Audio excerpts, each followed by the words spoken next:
What's up, good people? We are back with another session of that verbal cardio. I got my co-host in the building. Water. Drink more water, y'all. We need it. This is literally the lifeblood of all existence on this planet. Literally. It's right here in your face. Like whatever you believe in, whatever side of the fence you're on, there's no arguing this right here.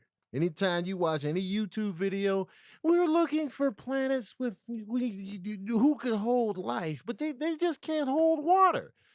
And then therefore there's no life. That's why water is so important, man. Drink it.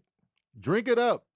Now, don't be mixing it in with the coffee and the Kool-Aids and the sugary beverages. And I had my water today mixed in with all the pollutants. Get this fresh water. Room temp is ideal if you can get it. If you can get it, got it, good. Tony Baker, brought to you by water. Man, water, man. It's the best. It's the best. Got my producer extraordinaire, Sabrina Seth, behind the camera, but you can hear her. Yes, sir. And we have a very special guest, as you can see. If you're watching, you could just be listening.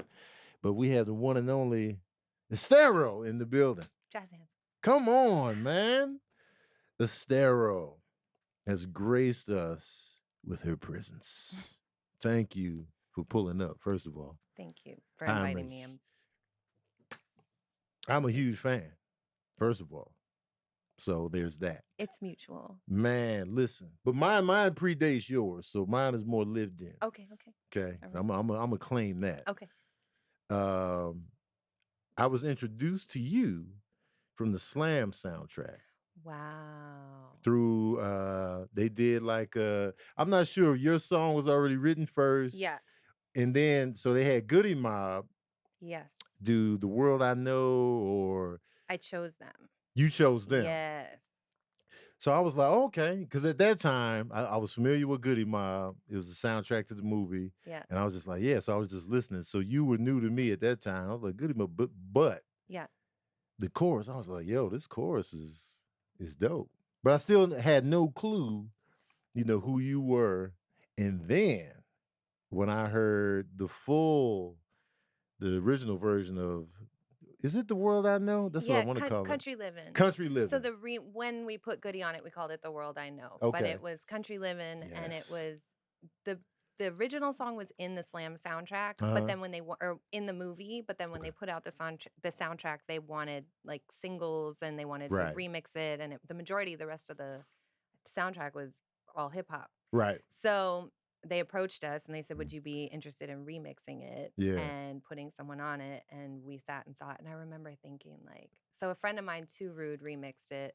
Mm-hmm. And I was like torn between, at the time, remember Shanta?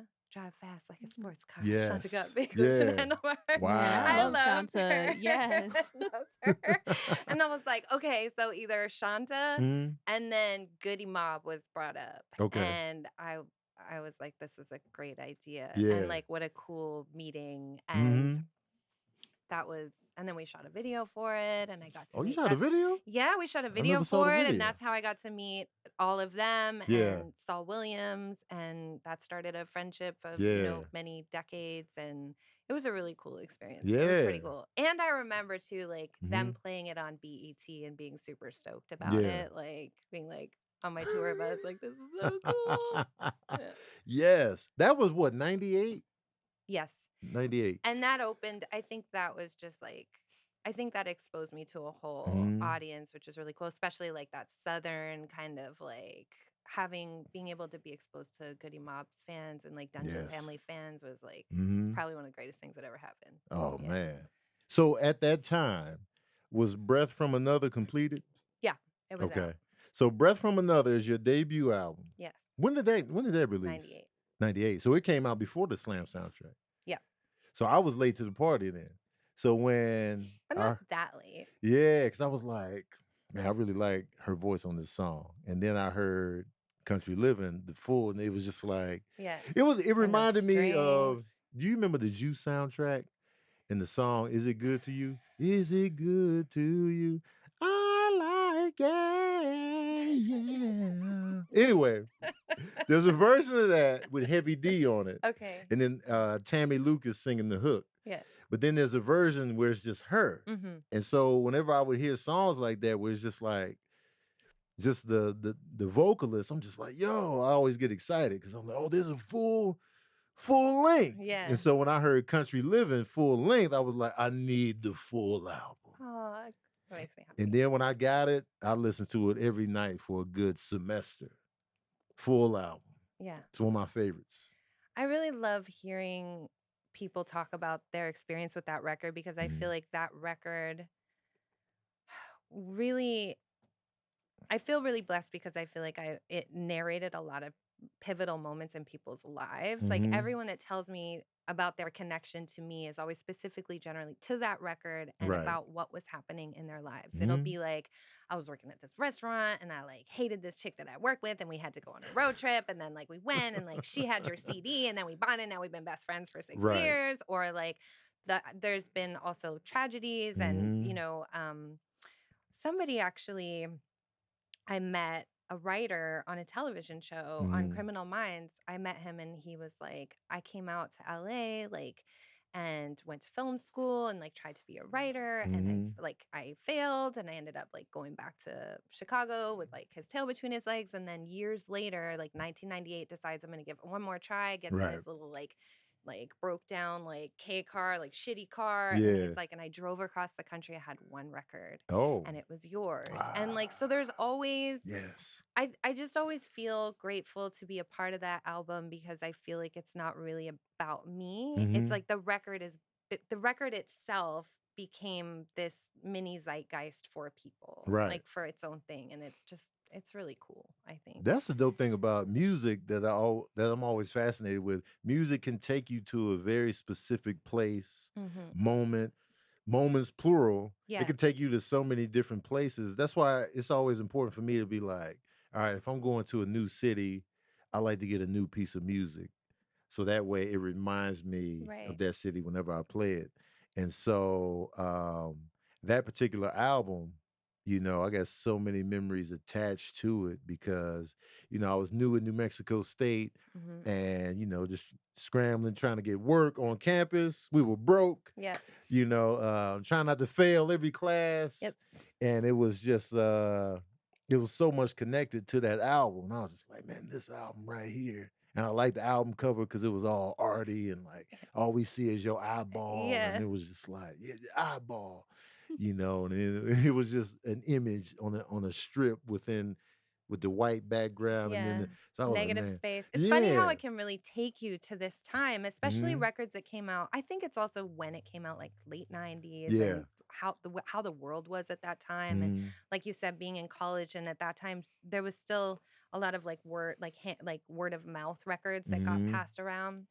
But even the artwork you're talking about, a lot of that, you know, I came from a really small town and I grew up in the 90s with kids who would like make mixtapes and not tell you what was on them. And I feel like it was really a like a pushback to the grunge movement being so like blowing up and becoming so mainstream. So then the next like the thing for me in high school was a lot of like shoegazer stuff, like My Bloody Valentine and Slow Dive and Ride and all this weird like British music and stuff. And I think there was like this desire, you know, after grunge became like when you see like grunge as a fashion statement on a runway, it's no longer cool for the kids in high school, right? You're like, oh my God, right?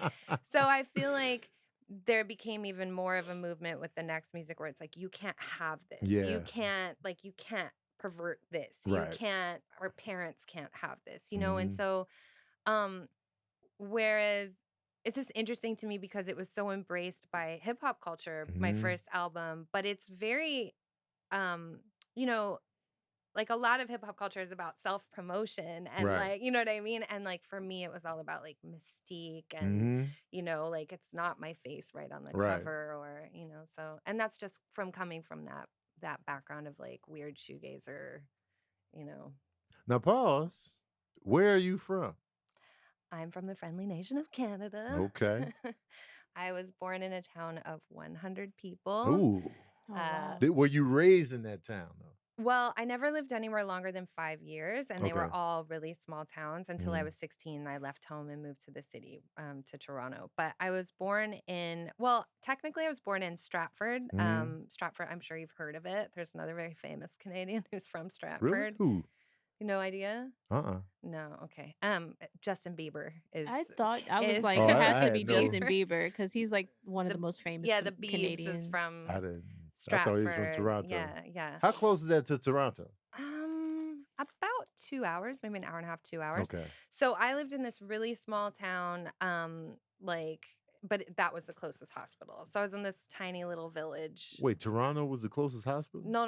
Oh, Stratford was okay. the closest hospital. Got you. And then I lived in I never lived anywhere bigger than 5,000 or 6,000 people until I was 16 years old. Wow. Really, one town I lived in, the population was 100, and there was a Catholic church at one end, a brewery at the other, and 3 bars for a town of 100. Canadians like to drink. Wow. And I lived in a tavern that my parents owned. I lived above one of the bars. Really? How was that? Was there a lot of noise downstairs? Yeah. It's funny. I was just talking about it to someone the other day. It's weird. I have my early memories are sidling up to the bar when I was a kid, bouncing down there and sucking on lemons and eating the olives and stuff like that were at the bar. Right. The smell of that bar rag. Yeah. You know that I'm talking about, that bar rag smell.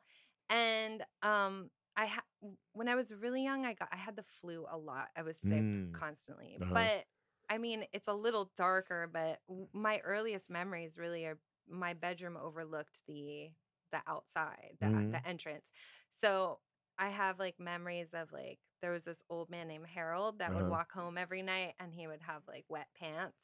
You know, he was an old farmer and he'd piss himself every single night. Oh, damn. I'd be like, why does Harold pee his He pants? was getting And my parents would be like, Harold's an alcoholic, honey. And I'm like, so that's, what I connected that to. Right. But also seeing a lot of men fighting and stuff like that, and occasional violence. And, right outside your little window. You playing with your little toys. You just looking. And but then... it's so weird because my memories of that time, I don't know, how old are you? I'm 44. You're 44. Okay, so I'll be 43 in December. Youngster. And just, it's such a different time. And also, did you grow up in the city? I grew up in Chicago. Okay. So, I'm a country kid. So I just think about my memories of that time.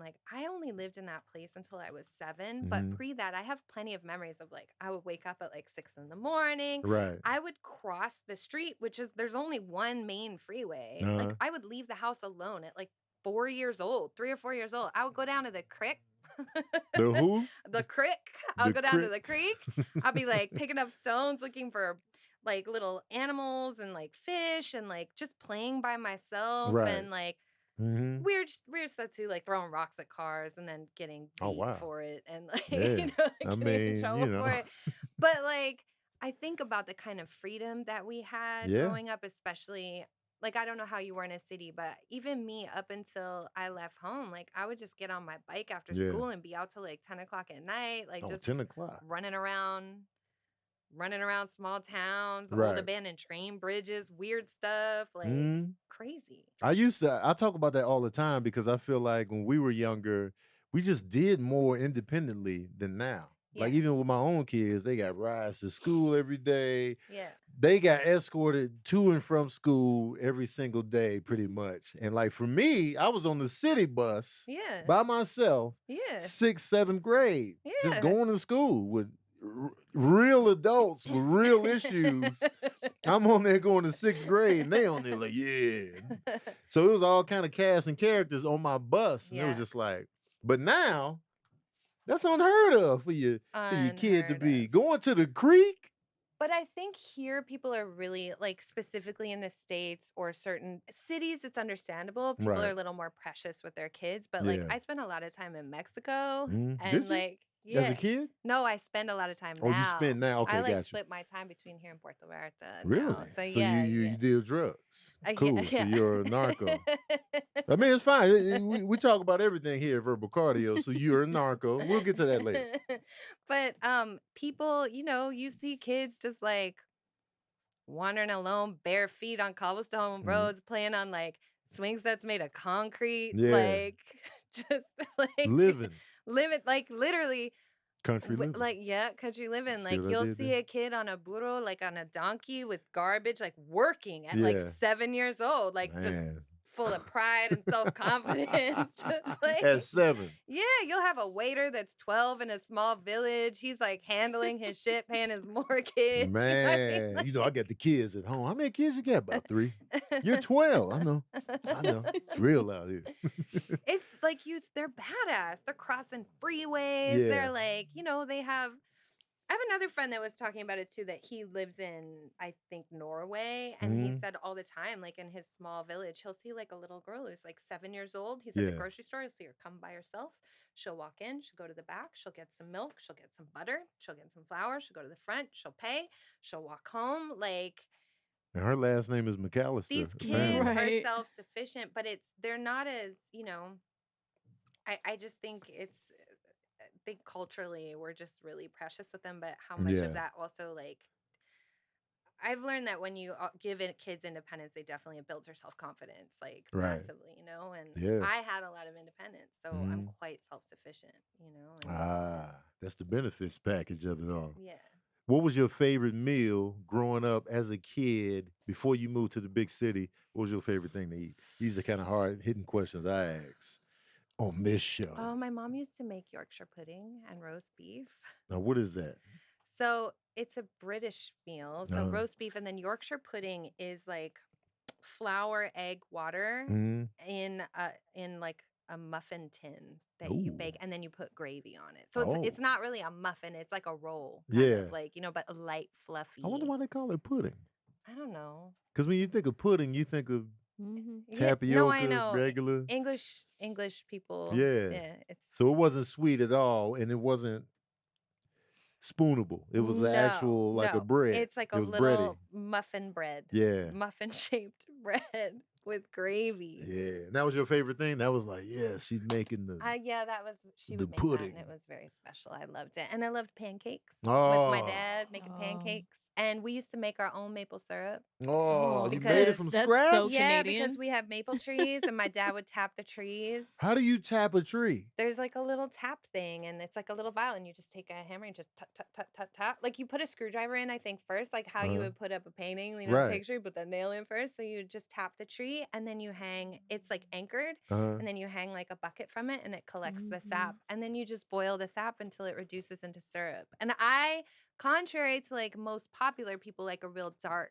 maple syrup, I actually really prefer the early sap, which is the lighter stuff, because it's not as sweet, but it's So light when it and first comes lovely. out, that's when you like to get in on it Well, it's earlier. yeah, like the earlier sap, I guess it is, that you boil down. Yeah. Dang, that's dope.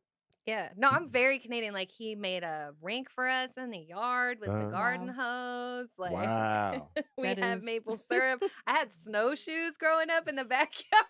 Yeah. The tennis rackets? You talking about the Yeah. wow. Yeah, we had snowshoes to walk in the backyard because we always lived in like really rural areas.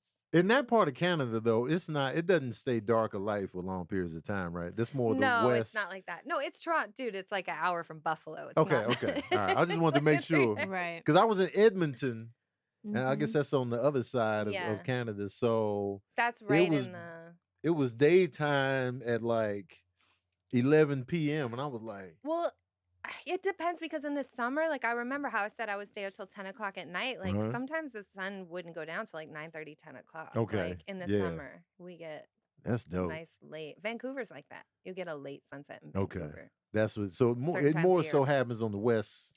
It just The depends. west part. Yeah, it just depends where on you how are, far yeah. north, probably. Crispy edges on your pancakes or regular?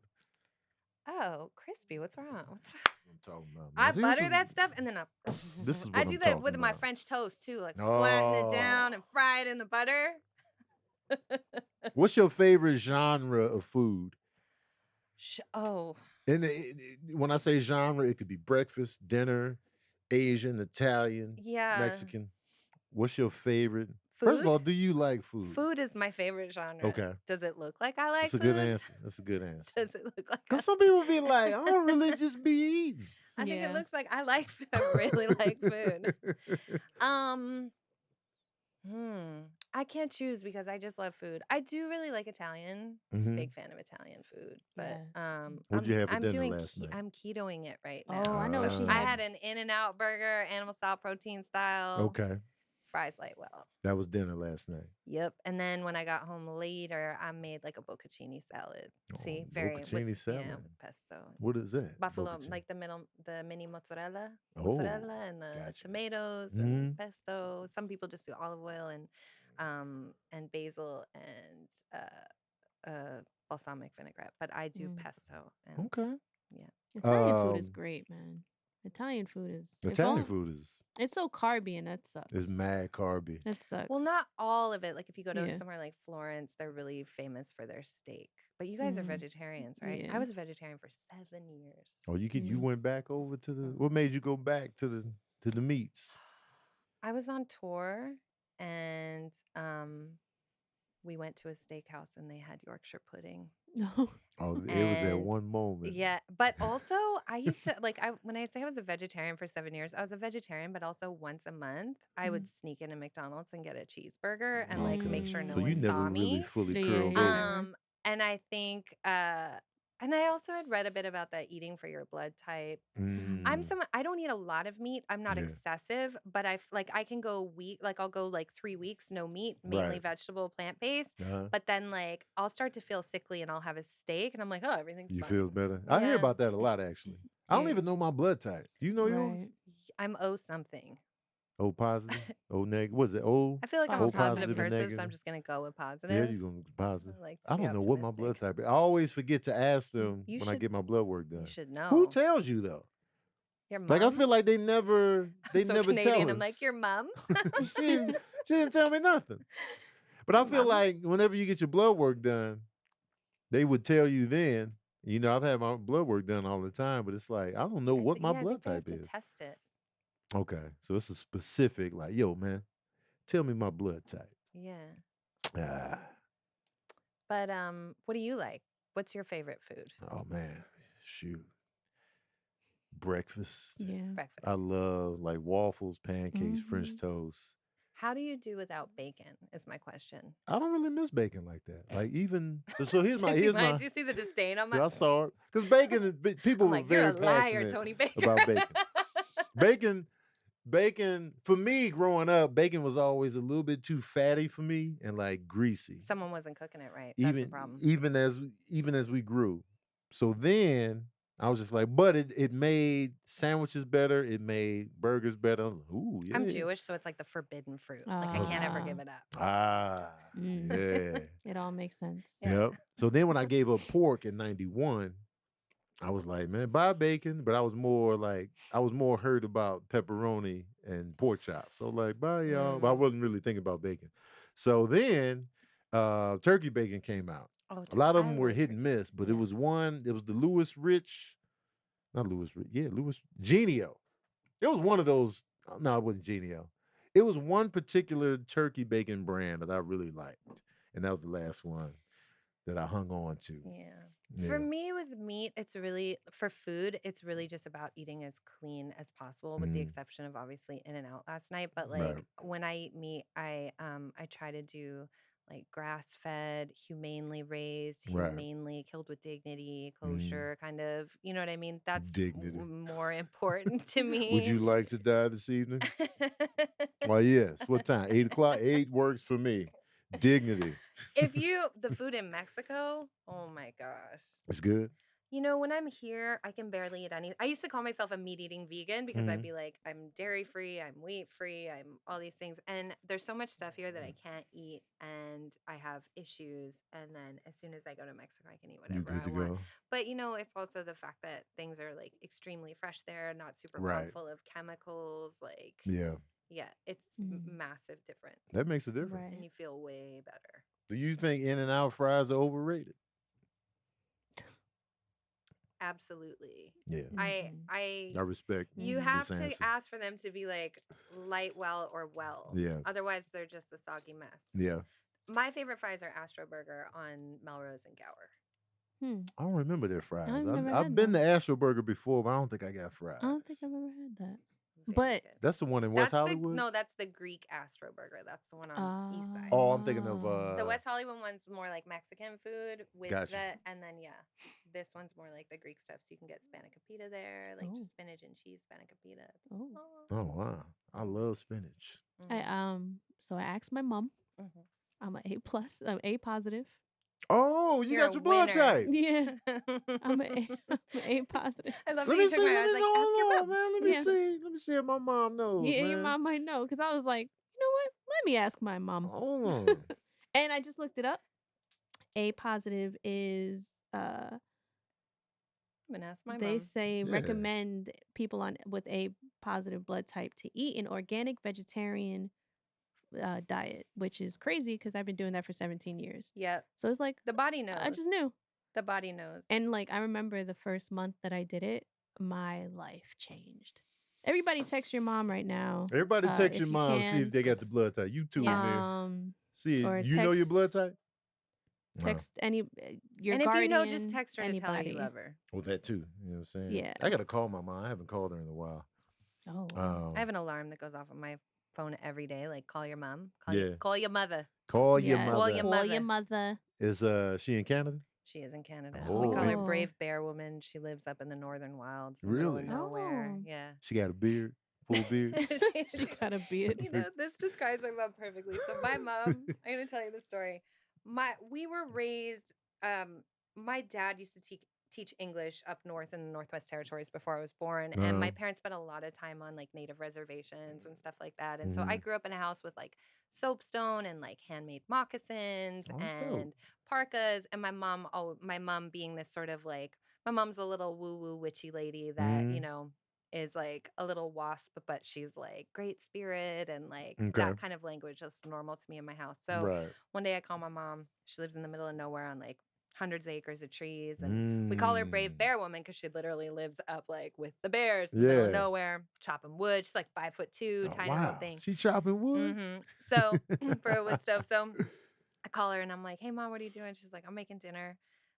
What are you making? I'm making a grouse with white wine and garlic. And I said, grouse. She said, yeah, Squirt brought me a grouse. And I'm like, and Squirt's her cat. She's like, Squirt brought me a grouse. So I figured I didn't want to waste it. What is a grouse? A grouse is like kind of like a pheasant thing. Okay. A bird. And she said, so the cat killed a bird. Right. And my mom didn't want to waste it. So she's like, so I gave thanks to the great spirit and I thanked the spirit of the bird. Wow. And I promised it wouldn't be wasted. And like, I'm going to make a meal. And I tried to use everything I could. And I took some feathers for the other native lady and we're going to make a dream catcher. And like, I got some stuff for my drum and like. Nothing's wasted. Yeah. That's what I love. So she's like, whatever I couldn't use, I like put on the wood pile at the back for the hawks to come get, like she's a badass, right? Nothing's wasted. And she's like, and I'm like, so Ma, where'd you learn how to skin a grouse? And she's like, I Googled it. Wow. Then she tapped into the now right then and there in that moment. That's hilarious. She's like, we are in the now. I have Google. We are in the now. I Googled it. Yo, let me ask you this. What are the reservations like in Canada? I have not been on them. Oh, you haven't been? Okay. Because I know here in America, many of the reservations are, in terrible, condition. Yeah. And it's heartbreaking. So I wanted to know, because I kind of look at Canada as like better than us. Yes. Have you been watching the news and all the children, bodies that were murdered by the school system? Oh, what? Thousands of Native children. Wouldn't... Just as Native early as like, man, I just base it on healthcare. It's current. It's not history. And this is in like, Canada. Never mind. Man. Yeah. Canada is definitely responsible for a genocide of Native people, and continued and definite reparations are in order. Bastards. Yeah. You distracted me with the free healthcare, so I thought y'all was better than us. Right. Y'all up there. And the niceness. No, we got work to do. Big work to do. But shout out to your mom, though, man. I'm hoping to visit a reservation in the U.S. Soon, because there's a kid that I met on Instagram. I call everyone a kid, even if they're a grown man. I don't know why. She be doing that too. Yeah, she be like, it's this one East Coast kid. thing. Yeah. I was like, ain't he 40? Yeah. Oh yeah, he'd be older than me. I'm Yeah, like, yeah, I'm exactly the same. I'm like, oh, I know this kid from Yeah. Still Forever, When y'all right? say kid, in my mind, I'd be like a kid. She'd be Especially like, if I was like talking to my man describing another man, I would say it as a way to let him know that there was that's how I felt about him, that there was like a camaraderie but no romantic history. I just do it because Do you ever do that? Like this kid. I've always done that. I just figured she It's was like just my East way Coast. of being like, yeah, he's not it's a an threat. East Coast thing for Yeah. sure. Yeah. Oh, I see what you're saying. In yeah. a sense, like I know this man. Instead, I'll be like, oh, I have this Give me the this kid I threat. know. I'll be wanting the full threat. You want the If threat. this guy I thought he was handsome. Oh, you thought he was handsome? This Okay. fine ass individual Give said me everything the full right. threat. Because I'd rather like get how the full I threat like you're than secure. I you like know. this. Yeah, I'd rather That's get that good. than the opposite where I'm thinking he's not a threat, but he was, you know what I'm saying? Right. You know, so give me the full. It was Understandable. a sexy man. He hit on me. Mhm. If I was single, I'd have took him down. Oh, he was hitting like that. I was like, you're because I well, hold respect on. it at the end of the day. Yeah. You know what I'm saying? So there's this kid Tomahawk Bang, who's a native. He's a DJ. Right. He lives on a res. He's super gifted, and I really want to work with him. So I had asked him if he would mind if I came out there and do some work, and Yeah. it'd be cool because I'll get a chance to be on the res too, which is cool. Tomahawk Bang. Mhm. That's a You dope should ass follow him. name. That's He's super dope. He makes super dope house music, and he can dance House like a music. mom. He's a great I dancer, like house and music. like yeah. That's dope. Did you ever hear any of my house tunes, like the remixes or like house songs that I guessed it on? I don't think so. No. No. Okay. I feel like I haven't heard you on that many features. No, I heard you on Black Eyed Peas feature, and then I'm sorry, which one? oh, it was the one. No. What was the name? Music? Was it Music? It was on their Weekends. Weekends. I Yeah. used to love that track. And I was like, yo, Estero's on the track, man. Yeah. I was a big fan, by the way. Cut to you growing up, small village, snowshoes, the pub right over the top, dude, pissy drunk, going home. You moved to the big city. Yeah. What was that transition like from going from that to Toronto? Well, I used to. Sorry, Mom, but she's never gonna hear this. What am I even? She's listening right now, she's man. not She one of the patron She's in the saints. woods in a tent. She got that because if she got Google, she also is one of the patrons here. I used to. So I went to school in this town called Palmerston. I went to high school, and so my town was here, Harriston, where I lived. Went to school in Palmerston. Here was an area called Tividale, and there was a truck stop there and like a diner. And it was a couple miles from my school. So I would tell my parents that like, I'm going to stay at Angie Gilmore's for the weekend or whatever. And then after school on a Friday, I would walk to the truck stop, and then I would hitchhike with truckers and get rides into the city to Toronto. And then I would busk in subway stations and sing old jazz standards, and I would make like $80 in the first hour. I'd think I was rich. I'd be like, I'm gonna go to Eastside Mario's. Yo. That was my big fancy meal. I'd hang out with like street kids and squeegee kids for the weekend and like take a bus home at the end of the weekend. I would go to Toronto by myself and like hang out with squeegee punks and like homeless kids and like just go to concerts and like. Wow. The hitchhike part scared me though. Yeah, especially because that was like Bernardo times, like after that, like Paul Bernardo, and that was like a famous. He and his girlfriend were famous Canadian serial killers that would kidnap young women, and terrible. But yeah, different times. Man, it's just funny too. Like I'm picturing like Canada, and as you described, there's what you were nothing doing, to do out there but hallucinogenics and try and like. I'm picturing like the visuals. Like I'm a very visual. Like I love nature. I love mountains, greenery, trees. Yeah. So I'm picturing like fields. When you say truck stop, I'm picturing trucks with like logs on the back. No, more like mountains in the background. No, I mean it would be like rural Chicago. You know what I mean? Like out like plains. You know, like open fields, cows, like really killing. You just ruined killing it. Sorry, because I pictured exactly what you saw. Yeah, it's gorgeous. Me too. Well, no, it is pretty. Yeah, it is pretty. No, there's snow on the mountains. You just trying to make us feel better now, but it's not like. I'm not. Do you want to Google Maps it? It was flat. Yeah, because rural Illinois outside of Chicago is trash visually. Yeah. There's nothing when you drive through Illinois. It's like But I was picturing it since it was Canada. Yeah. Right. I was like, it's mountains. green. No, it's it is green. gorgeous. It is green. There's Snow-capped farmland, mountains. but Yeah, it's snow-capped. more flat where I'm from. But there are areas where you can go. There are like skiing mountains. Oh, sure. Yeah, it was Oh. great. I'm sorry. Yeah, It's good cheer up. time. It's gonna be fun. Yeah, Cancel I our trip ruined it. to Right, Canada. man. We We're was not gonna go out going. there. We was headed there. Man, look out, man. We over it. Haystacks, serial killers. Yeah. Oh yeah. So you go to the big city. I go to the you big city. hitchhike. You do it. You make money by singing. You get your own bus fare back home. Yeah. Did your parents ever know? No, I don't think so. Oh. Maybe later I told them. I was always, my mom will tell you, like, I was a really independent child. Are you only child? No. Oh. No. I have a brother Mm-hmm. named Jason. Older, younger? Older, 7 years. Okay. I got a thing with sevens in my family. It's like a really weird thing. Yeah. Oh. Everyone in the family is 7 years apart in one day. Oh. Even when he started having kids, they're like 7 years apart to the day. My mom and dad are 7 years and 1 day apart. My brother and I are 7 years 1 day. It's all sevens in my family. I like 7. It's a great number. Me too. Yeah. So yeah, brother's older.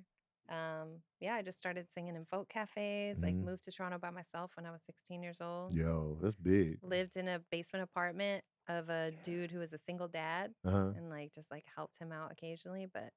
And then started wandering down in my local cafes. Got discovered real quick, and then within, oh god, yeah, I worked at a cafe, and then I would sing at Free Times Cafe, and then I don't know, I was like 17 when I got literally discovered by my manager, and then I was being courted on the presidency level only of every major label in America. By the time I was like 19 years old. It happened so fast. And you were a teenager when you recorded Breath from Another? Mostly, yeah. A lot of that stuff was like my journals from like 9th grade. Actually, on the song That Girl, and you hear that giggle. You got it, man. That's Angie Gilmore high on mushrooms at a campfire and my little voice recorder, and she's like, she had just gotten new Adidas, and she's like, these shoes are so bright, and then she's it's just me recording my super high friends in high school. I just don't belong here. Man, you was young, but it's funny, like when I think back to that time, 98. Yeah. In my mind, I'm like, man, I was 44 back then. Yeah. But we were young. Yeah. 98, I was 20. I turned 21 that year. Yep. So it was like. Wait, you were born, what year were you born? 77. Okay, I'm 78. Yeah. Okay, so you're just a year older. So you just had a birthday. In May. In May. Yeah. Oh, you're Taurus. Yep. Makes sense. Mm-hmm. What you mean? Capricorns and Tauruses get along really Capricorn. well. Is your birthday really December 23rd? Yep. Okay. Yeah. Capricorn, earth signs. Capricorn, Taurus, and Virgo. Yeah. Serene, Capricorn. Oh. Yeah. You're a Capricorn? No, I'm a Virgo. She's Virgo. You're a Virgo. Yeah. Earth signs. I like Amir, Virgo when's women. your birthday? No. Yeah. Is that Pisces? What are you? No, Aries. Oh, fire sign. Man, look Pisces out. Pisces are so sensitive. Pisces. Are they? Man. Yeah, so soft. So, man, so you recorded that album. Everything happened rapid fire. You recorded Breath from Another. Yeah. Little did I know, I was like, man, you know what I'm saying? She younger than me. Because everybody, I feel like putting out albums that if they weren't like clearly a kid, like, like Crisscross or like, Yeah, yeah. I just figured everybody was older than me. Right. You know what I mean? So And had no clue we you were about that the young. Same age, yeah. Making an album that dope. And the lyricism was dope. I was just like, man, this because none of the lyrics felt like generic lyricism. You know what I mean? Like the generic love song, and then he's like, all right, that's cute. Phonetics are really important to me. So like if I'll start to hear something, and the melody usually comes to me first, and then I'll just start to hear like the sounds, the vowel sounds, and I feel like I need to stay really true to that. So a lot of the times it ends up being sort of like poetic because I'm not so concerned with it making sense, but it has to like taste good when I say it and feel good. And it has to I just believe usually your first instinct is the correct one with stuff like that. So I just try to stay as true to like whatever that first impression was for me. And then sometimes too, it'd just be painting pictures. I'm very visual. So I would see visions in my head when I heard music. And it would be like a scene, and then I would have to kind of paint it, Okay. So, and I I think largely due to being raised around a lot of like backpack rappers, like how a lot there's a huge underground hip hop scene in Toronto and a huge b-boy scene and whatever. And I had a lot of friends that were MCs coming up, and I think that they really gave me that like thing where it was like not using cliches, not repeating words, not like trying to be creative. So I feel like they're very responsible for that too, like my approach lyrically. How'd you come up with the lyrics for Superheroes? It's so Superheroes is about a boy. Most of them are. Like it's about a dude that I had a crush on. I was just thinking about this last night. I felt like you were gonna ask me about it. So growing up, I had superhero sheets. I had like Wonder Woman, Batman, like DC superhero sheets that I took with me to that apartment when I left home. And I had a blanket with like it had a matching blanket. On the electric blanket. And yeah, and I had electric blanket too. And I had superhero sheets and an electric blanket, and I had like a mattress on the floor, and I had made out with this guy one time. And I had a crush on him, and he was still like in my world, like in my radius. And so I started writing about that. Stay a While Longer. Sweet Tongue of Fur and Feather actually is there's a Joni Mitchell song called Lakota, and she speaks about she's talking about the native people, and she says we speak the fur and feather tongue, right? The language of fur. So he wasn't native, but he looked native, and so that's where that came from. Stay a while longer, sweet tongue of fur and feather. There's a white rest waiting for you here between the superheroes and the electric blanket. It's warm. Man. I could be sweet. I could be. So a lot of it's just like stream of consciousness. Right. Yeah. Wow. That's dope, man. Especially listening to the song for so long, and it's just like, and every time I would listen to that song, what did it mean to you? Like to me, it sounds like, because I'm a movie nut. Yeah. So every time I would listen to that song, it sounds like the main character in a romantic comedy, and he's talking to his friends, and then he sees the object of his affection walking through in slow motion.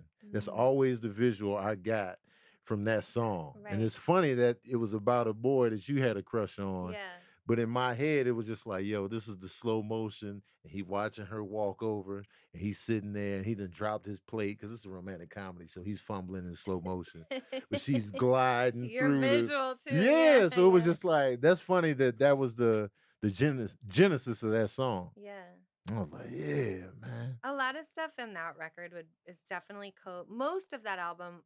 That song is the only exception, but the rest of that album was all about one particular gentleman. Oh man, can you imagine getting a whole album dedicated to you, fellas, ladies? When and man, that's and it was eternal. like my unrequited love, like my deep unrequited love. Yeah. Does he know it was about him? He eventually figured it out because we also shared a birthday, and he was from that small town and also moved to the city. And, and it's the kind of love that only like a small town can forge, which is like I met him when I was 7, and he was like, or like 9 or something. And he was like my stepbrother's friend, and they used to skateboard together. And that was like, hey, Drew, and you're little. And then in high school, I wasn't into him like that. And he was actually dating my best friend.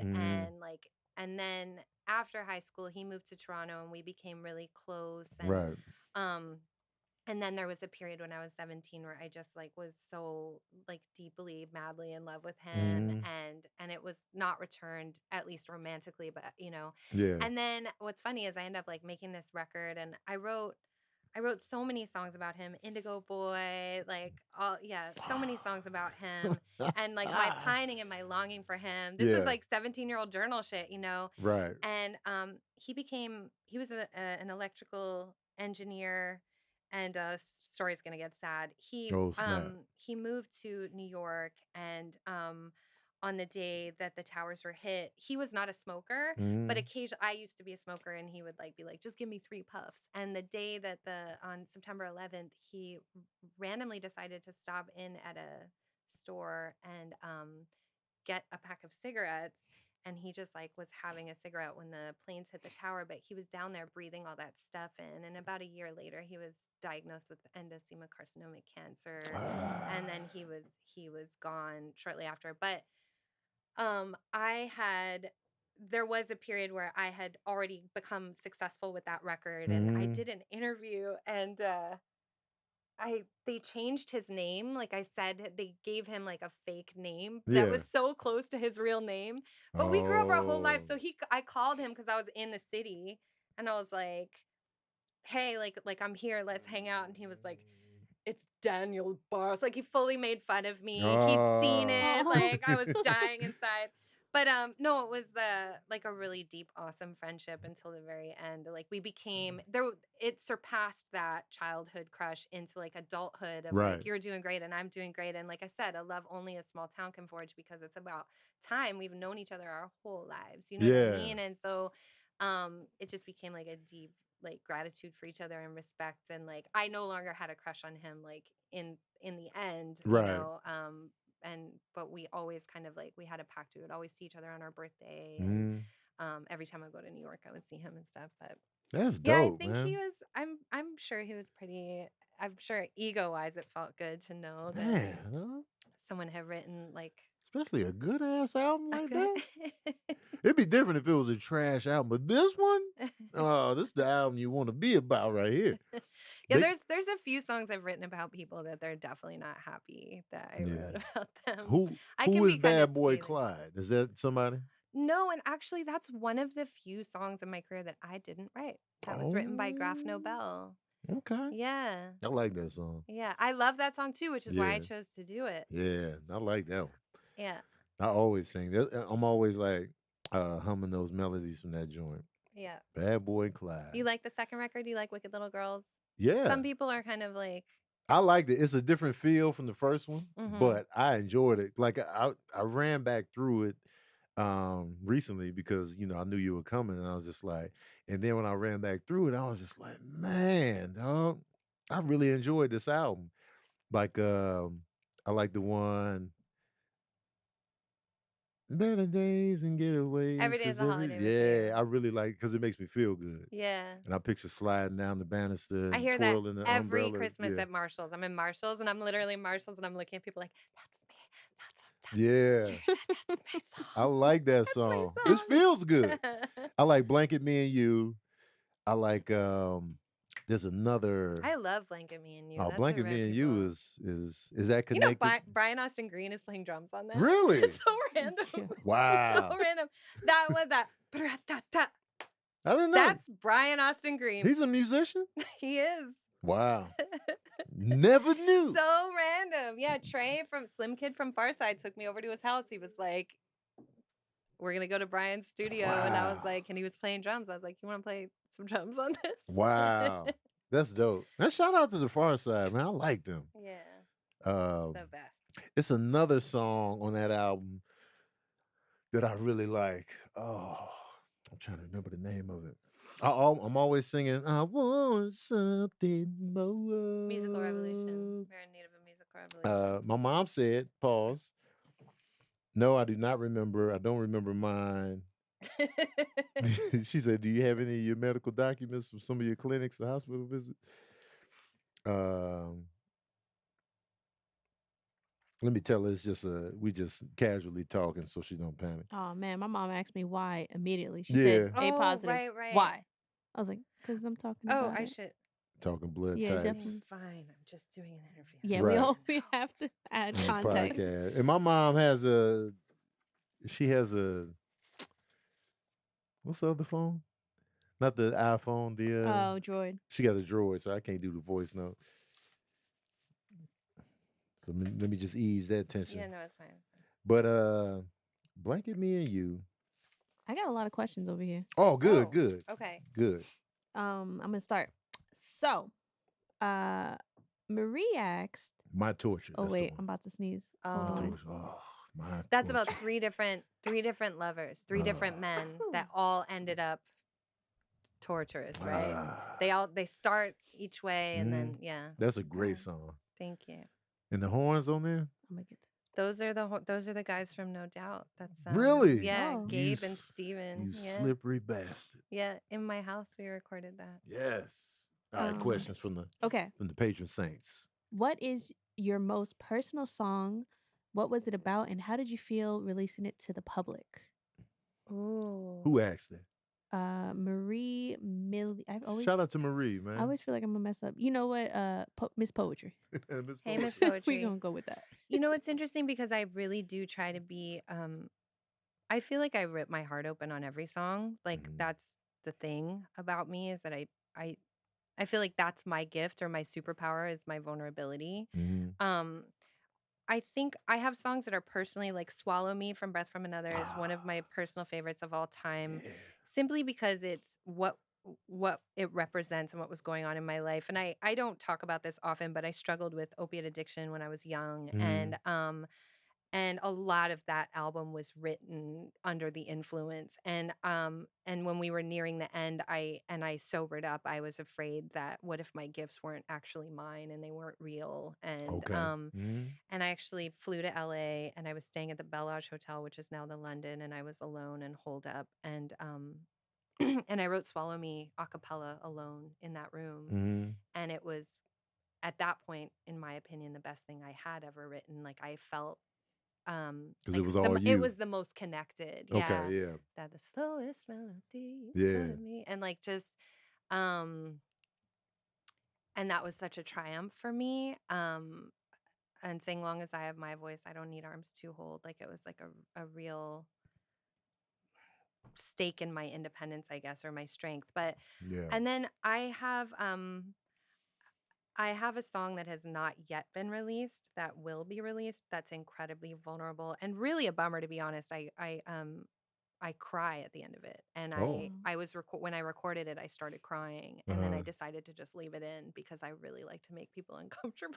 Oh, you dirty It's so bastard. funny because I would listen to it and I would see people and like it's heart-wrenching, and I thought, can I do this? Can I put this out like this? Yeah. And then what's funny is, and it used to make me feel a certain type of way because obviously I lived it, but now I've heard it so many times now I think it's actually comical, and I like watching people hear it and they're like, bastard. I literally start crying at the end.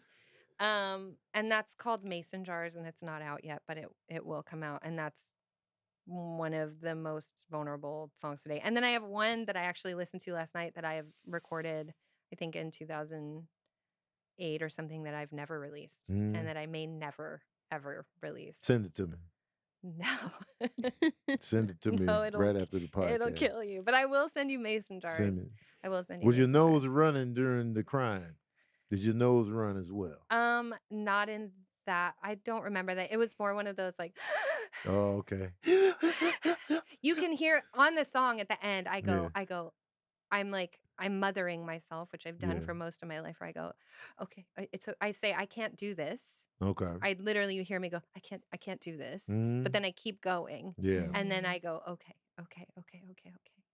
Like, and I'm like, okay. Yeah. It's okay. It's into death. Wow. Yeah. I think the unreleased song, that's a Patreon special. When It you is. start your Patreon, Yes. just have that song. That's it. Yeah. Well, that's a part of. So I'm currently working on 2 EPs that I want to release simultaneously called "Thank You for Being Broken" Volume 1 and "Thank You for Being Broken" Volume 2. Oh. And that is the third song on the second one. Yes. My plans. Love to hear it. Stephen Wolf asked, if you had only 3 records to take into the future, what albums would they be? That's a great question. Great question. Like to take into the future for the future generations? Yes. Oh, Marvin Gaye, What's Going On? Yes. Let's go. Period. Jeff Buckley, Grace. Okay. Oh. Jeff Buckley. Prince. Ooh. It's a toss-up between Sign of the Times and Around the World in a Day. Okay. Around the World in a Day had Raspberry Beret. The album and the ladder. No one ever talks about the ladder. And Tambourine. Oh, man. Because that I think he released that right after Purple Rain, right? Yeah. That was like the follow-up album. Yeah. To Purple Rain. So I think people overlooked. The ladder is so beautiful to me. That whole album is great. Man. Prince. Okay. Great question. Great answer. Question. You had your answers on deck. Marvin Gaye, What's Going On? Right. So good. Yeah. It's hard though, just 3 because I'm like, just okay, 3. Look Stevie, out! Don't bring nothing else like, in here. Yeah. Hard hitting. There's a lot. Candid Cammy asks, favorite Canadian delicacies? Ooh. Poutine. Poutine. That makes sense. You really like that?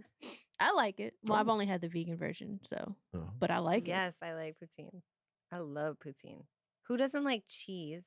Who doesn't like gravy? Who doesn't? Have you had real poutine? Like really the real deal? Or have you had American's version of poutine? I had it in Montreal. Okay, that's about as legit as it gets. I had it in Montreal. But it depends. But where was it? Was it at a fast food place? Was it at a poutine place? Because the whole point is poutine to me, it should be on like steak fries or thicker fries. They got to be crispy and like done perfectly. Yeah. The gravy is supposed to be chicken gravy, not beef gravy. And the curds, there's a difference between Canadian cheese curds and Wisconsin cheese curds, and it has to do with raw milk, like the raw cheese. Yeah. Like here, it's illegal to have raw cheese. There, it's like you can have like the raw, like anyway. But the idea is that the cold squeaky cheese on top of the fries, and then you put the gravy on, so you're getting like the mix of everything. Oh. Yeah, and then I like putting on maple syrup and ketchup too. Just well, to you make put it the maple extra, syrup and the ketchup on as well. Extra, yeah, Jesus just to make Christ! It extra I would try that though. Yeah. Man, I would try that. That's a good time. That sounds insane. But I feel like you dumped all the favorites into one. Someone's there. Say it. Great question, man.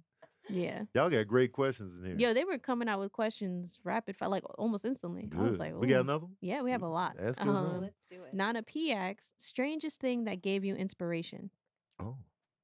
That's a good question. Strangest thing that gave me inspiration? Yeah. Like, did you look at poutine and you're like, you know what? I want something more. I think like I'll do things or I'll see things and I'll write about things and disguise them as other things. Like Thank Heaven for You isn't a love song for a lover. Thank heaven for you. Even though it sounds very much like food? one. No, it's for a friend that just like took care of me when I was really not in a great place. Then there's like I have songs about my dog that sound like love songs. Oh, you I love that. dirty bastard. That they sound like straight love songs. Yes. That's Bad Boy Clyde. No, you didn't write that. I love that. But weirdest inspiration, I can't think. Oh, well, Never Gonna Let You Go was really fun. That was sort of like an Eminem moment for me where I could like get into character, and it wasn't like strange inspiration because it was just about a dude that made me angry. But so then I jumped into a character to be able to write it, but I can't think right now of anything like. Who did the guitar on Thank Heaven for You? Was it you? No, I want to say during that time it was Ollie Johnson from Canada. I feel like it was Oliver, but I'm not 100%. I know Kamara Kambon produced that with me. I love the guitar on that joint. I think I think that acoustic is Ollie. I feel like it is, and I'm sorry if I'm disrespecting any other musician if it was you and not Ollie, but I think it was Ollie. Why the gap between Breath from Another and this album? And Wicked Little Girls? Yeah. That's a long time. Man. 7 years, yeah. 7 years between albums. And then seven again between Wicked Little Girls and Everything Is Expensive. You did this on 7 purpose? years. No. Oh. Like I'm gonna do the sevens. You know what I'm saying? I think that sophomore record there's a lot of pressure there. They say you have your whole life to write your first album and in 18 months to write the next one. But I had also been really disheartened, disillusioned. I was promised this big fancy career and then the label fell apart. And okay. What label was that? I was on Work Group, which was a subsidiary of Sony, and then that was so it had me, Fiona Apple, Jamiroquai, Cree Summer. Cree Summer made an album? I didn't know Street that. Fairy. Cree be doing everything. Lenny Kravitz produced it. Voiceover. Lenny giant. Kravitz produced She is it. everybody. Really? Yeah. Wow. She was touring with him. You don't remember that? It's a great album. Okay. Yeah. Shout out to Cree Summer. Cree Summer, man. Shout out to her. So, yeah, and then they fell apart, and I got inherited by Sony, and I asked them to let me go, and they did. And then. So Wicked Little Girls wasn't Sony? No, that was Warner Reprise. Okay. I feel like that happens a lot to artists. Yeah, but like when I signed to Warner, KRS-One was head of Urban, and he was the reason that I signed. Okay. I remember like the greatest moment for me was like meeting him and saying like, little did I know when I was making my records, I was helping to give birth to an Estero. And when he said that to me, I was like, I'm dead. That's it. Like KRS, man. Man. And he was head. Yeah, he was head of that department when I signed there, and I felt like, because he looked at me and he was like, "You were hip hop." Like, he understood who my audience was, how I felt about them, what the music was, that it was a part of that. And I just felt like, yeah, I really loved him so much. And then he left. Oh man. And like there was like regime changes and all that sort That's of what stuff. I hear a lot of from and then artists, man. And then I just also was struggling to, you know, right. And then I was struggling with personal issues and, you know, and like I said, I was a small town that came from, like, I was a small town kid that came from nothing, that suddenly had more money than anyone in my family. And like, and then I had a drug problem. I was drinking. I was like just living life and like buying all my friends fancy dinners and like, you know, flying people to concerts and just like being a 21-year-old kid with a lot of dough. With new money. With new money. I wish I knew you during the new money phase. My Fly God. me out. You would like did crazy stuff. Yeah, I was like enjoying. I was also enjoying, you know, all that came with that. I met a lot of my heroes at that time. I was going to concerts with them and doing stuff and living it up and trying. But you know, there was depression. Always struggled with that, deep depression stuff and feeling unworthy and feeling. I remember there was an entire period where I was like, you know, I used to be such a voracious reader and I was an interesting person my whole life. And I came from this interesting place and I had so much to say. And now I can fly to my apartment in LA whenever I don't want to be in Toronto and I'm living this fancy life. And I was like, what could I possibly have to say that anybody would want to hear? Like, I just felt like I didn't have value, you know? I was like, what am I living that anyone would, you know, cause life got good, you know?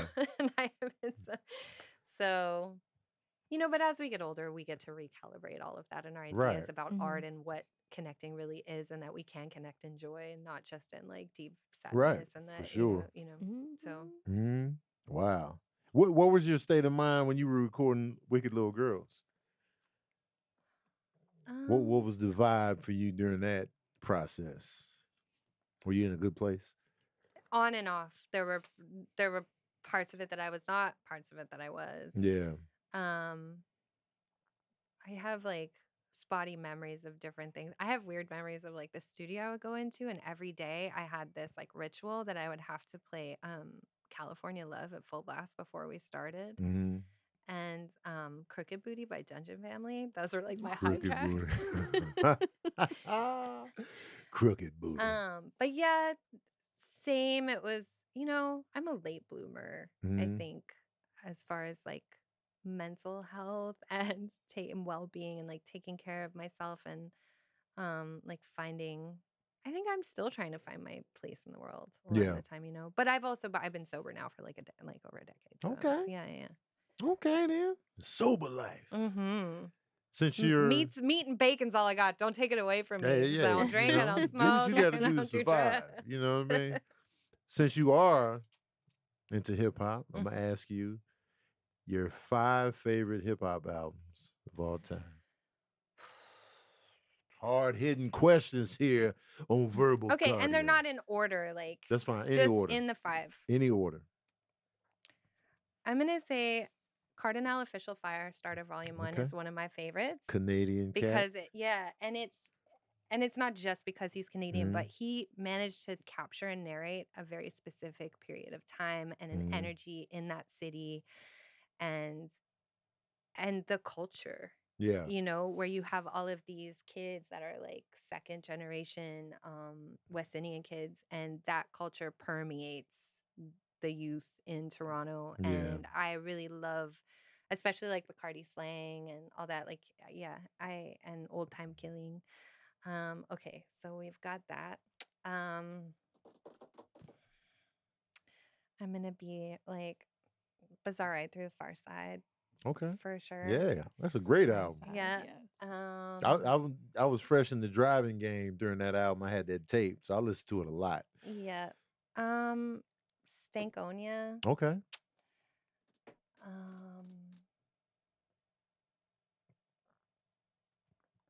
I feel like I can't talk about my favorite hip hop stuff, and it's not even necessarily an album, but just as a person and as an MC, like Devin the Dude is one of my favorites of all time. And I know it's really random, but like I just love Devin the Dude. Devin the Dude. I was in the bathroom. He's in my top 5 rappers of all time. Like I like Devin the just Dude really a lot. love him. Yeah. Okay, so we've got, what do we have so far? We got Cardi, we got Stankonia, and we got Farside.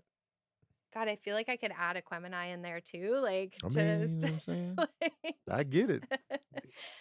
Aquemini is my favorite Outkast album. Well, it's tied with the first one. Oh, so we have similar. So I'm like. I love Aquemini. Okay, man. okay, good. Fantastic album. Oh my gosh, it's so hard. It's tough, man. Hard hitting questions, man. Because you're talking about like. Oh, don't go to the phone. I can't go to the phone to look at like my like to look at my library. Nah. And God, I'm doing it anyway. I don't do as I'm told. I really don't do as I'm told. Oh, it's funny that comes up. Devin the Dude. He was his debut album. He was on the toilet. On the album cover. Yeah. He was in the bathroom. Boo boy. I'm gonna have to say To Pimp a Butterfly is gonna have to be there because I really do feel like he needs his flowers while he's here. Like that album sounds like nothing else. Exactly. To me, that's a jazz record. Yeah. To me. It sounds like nothing else. I call that album a homage collage because he literally is paying homage to every artist that he loves, and he's doing it loud and proud. He's not hiding any of his influences, and that's what I love. I really hate it when people try to pretend that they're super original when the fact is that none of us are. Like, what makes us unique is our combination of influences. Right. So like the fact that I grew up listening to Devin the Dude and Patsy Cline and Igor Stravinsky is what makes me me. Right. So like it's like the combo. It's the combo. The what's the food in Canada? Poutine. The poutine. The poutine. It's a lot going on. Yeah. The poutine. How many did I say so far? Just 5. That's 5. We got Outkast, which is 2 Outkast albums. Farside. Cardinal Official. And Kendrick Lamar. And no, we did 5 because I said Stankonia and Aquemini. Okay, so you keeping those 2. Uh-huh. Wait, I feel like she named one more. I'm not tripping. I guess I did Cardi, Outkast, Farside, 2 Outkasts, and Kendrick. Okay, there we go. Give me one more. We're gonna merge Outkast into one. Give me one more. Oh my gosh. You know, it's funny. It just keeps popping into my mind, but Graduation keeps popping into my mind. Kanye? Yeah, but that album feels really good to me. That album, if you really listen to it, most of the tracks are very uplifting, aspirational. Yeah. Like The Good Life and Wait Till I Get My Money Right, and like, it's very, you could tell Kanye was in a good place when he made that album. And then after that, we got 808s and My Dark Twisted. So you see the transition. Although I think the first album maybe more, but College Dropout? Yeah. Love that album. I think maybe more than Graduation, actually. I think College Dropout might be. That's a good one. Yeah. I love College Dropout. I don't know why, because I don't know that if anyone ever generally would ask me my top 5, if I would say that was it. But it's just for some reason I'm thinking about it right now because it narrated a certain time as well for me. There was like that record and then this record by this Canadian artist named Sam Roberts called We Were Born in a Flame. And I was listening to them at the same time because I didn't have a shower. I only had a bathtub. So every day I had to take a bath. Oh, man. And so I would listen to them while I was in the bath. Yeah. And I just have like, those are... As a whole, it's just like a great album as a whole piece. College Dropout is like... all the way through. Yeah. I couldn't stop listening to that album when it hit the streets. What are yours? Oh, snap. You're asking these questions back, huh? My top 5 hip-hop albums: Illmatic, Into the Wu-Tang, 36 Chambers, Miseducation of Lauryn Hill. Oh God, how did I leave out Lauryn? No, look out. No, this is my moment I'm gonna move Kanye over for that Miseducation, 100%. Yeah, that's a way better record. Sorry. Miseducation. Yeah. A lot of people argue that it's technically not hip hop because she sings a lot, but I ain't trying to hear none of that. It's hip hop. Tell that to Fonte. You know what I'm saying? They could say it about women, but like, come on. Man. Okay, so Fonte sings all the time. What was that, 3? yeah. Nas, Yeah, Wu-Tang, Wu-Tang. Miseducation, Lauryn Hill. Doggy Style by Snoop Dogg. Even though, you know, I'm not disrespectful McGee like that, but I know all the words to the disrespect in that album. And then 5th, let's do The Infamous by Mobb Deep. Okay. So that's probably my 5. Solid. But I could have threw in Southern Playalistic or Equimini. I could have threw in Things Fall Apart or Do You Want More by The Roots. I could have threw in B by Common or Like Water for Chocolate. It's so many. So I just gave, you know, just to give it 5. Just, you know, to absorb the hard hitting. You have okay taste. Yeah. Next question. What is that? Somebody in the comments says New York heavy. It is, but that's what I gravitate towards in my hip hop taste. You know, and Sabrina's in New his love York. life, you know what I'm saying? But you know, anyway, leave me alone, y'all. We're gonna have you back, actually. Yeah, you gotta come back. Because you are fantastic at this. Thank you. Yeah, like do you want to have a podcast together? Should we do something? Let's do it. Let's do it. Like, I gotta have you back for sure because there's so much more that I want to talk to you about, but you know, time is limited. Aren't you your own boss?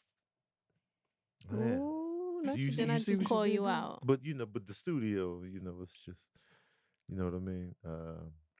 Top 5 movies. Yes, sir. Top 5 movies? Are you a movie person? I am. Okay. What's your 5 favorite? You're getting on a spaceship. You're leaving the planet. Harold and Maude. Ooh. See, I like that you ready with this. That was quick. Princess Bride. Ooh. Great movie. Haven't seen Harold and Maude though. I haven't seen it. Oh, so good. Yeah. So I have them tattooed on my Oh, you got them yeah. tattooed? That's how deep it goes. Yeah.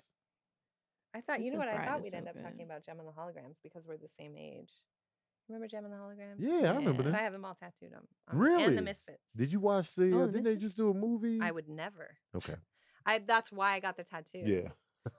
To like never forget who they actually were. Gem and the Holograms. Yeah, Okay, no, so we got Harold and Maude, Princess Bride. Princess Bride, Coming to America. Oh.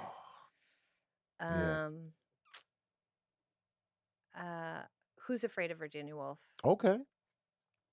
Have you seen it? Elizabeth Taylor? And I've Richard heard Burton. a lot about it, but I haven't seen it. It's phenomenal. And you have to watch it like once just for the cinematography, once for the acting, once for like the writing, once for the direction. It's so there's so much that every time I watch it, I pick up something else. It is really heavy, but it's excellent. Okay. I'll check that out. Never Ending Story. Ooh, we were just talking about that. We saw a dog that looked like Falcor. Yeah. And I was like, Obo looks like Falcor. Oh, that's a cute little pup. Falcor. Funny story about Never Ending Story. Oh, yes, Sabrina's heard it. When I'm the youngest of 3 boys. Yeah. So there was a period in my life where I was terrified of scary movies. Me too. American Werewolf in London ruined me, and I went through a period where I couldn't handle certain movies. I was like, I couldn't. So I thought Never Ending Story was gonna be scary. Right. So my dad took us to the movies. He would take us to the movies every weekend. So my brothers want to see Never Ending Story, and I'm throwing a straight fit. Let's watch The Jungle Book. I'm crying. I'm campaigning. Yeah. Because I know I can go to The Jungle Book safely. And I was just like, no. And they were just like looking at me like, man, come on, man. Never Ending Story. You know what I'm saying? We ain't seen this. Nobody want to see The Jungle Book. But I was like, I campaigned so hard. My dad took us to see The Jungle Book. Then cut to when I watched Never Ending Story on video. I loved the shit out of it. Do you know that my brother's still upset with me about we had to leave ET because I was terrified of ET. Oh, wow. As soon as I saw him, I started crying. And, you know, I was born in 78. So, of course, Return of the Jedi came out what year? 83. Yeah. I was terrified of Yoda, so Oh, I ruined it. And now I'm a huge Star Wars fan. Like, I'm a big Star Wars fan. Yeah. And a Trekkie. I'm one of those weird people that I love both. Right. I ride for both. But yeah, my brother's still salty at me I for like ruining 2 epic films for him. I'm sure my brothers are still mad at me for that, because I threw a straight fit, and I was just like, the Jungle Book, and they was just. What did you think was going to be scary? Maybe the Nothing, the wolf. Did you see, like, was it? Oh yeah, he was scary though. Pretty for that time. I don't know what it was. Was that from the second one? No, it's the first one. The wolf is the first one, and the second one's the Nothing. The Nothing. Yeah. Never in the story. It might have been the dog. Yeah, it might have been that. Falcor? Falcor?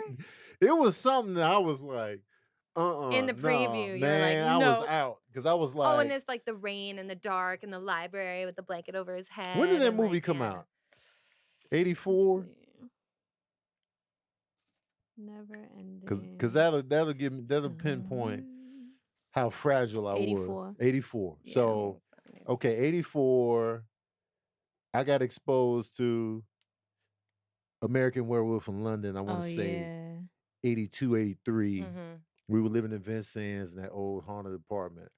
And so I used to watch Howling by myself as a kid. Nobody else was up. I would watch it. I don't know what. American Werewolf in London terrified me, and then The Shining shortly thereafter. Yeah. So it was just like, I just went to see The Shining in the cemetery. One of the scariest movies. You saw it in the cemetery? Was it Hollywood Forever? Hollywood Forever. Yeah. They be doing that, man. Yeah, I want to go. It's not actually funny. It's actually, or it's not scary. Now that you go see it as an adult. Right. It's like, that movie doesn't creep it's also problematic too. Like, there's moments in there that you're like, oh yeah. Especially when you hear about some stuff the making of it. It pisses me off. Yeah. Because of what the director put Shelley Duvall through. Oh yeah. It really pisses me off. And what happened? He to get a performance out of her, he had her do so many takes over and over again that she was having nervous breakdowns. It was just like ridiculous. And he's already like that. Yeah. Like he'll be like 80 takes. Kubrick was, And so he put her through the ringer for that movie. And it's just like, you know, you ruined this woman's soul. It's beautiful, like watching it. But I didn't even want to go. My friend had tickets and he asked me, and then he didn't have anyone else to go. And I really enjoy spending time with my friend. And I told him, I was like, I hate this movie, but you're fun, so I'll go. Yeah. Like, I'm the worst date ever. He was like, man, so you hate the movie, huh? You hate the movie? I'm like, but then I watched it and I was like, oh, I don't hate it. Yeah. Yeah. But it wasn't scary.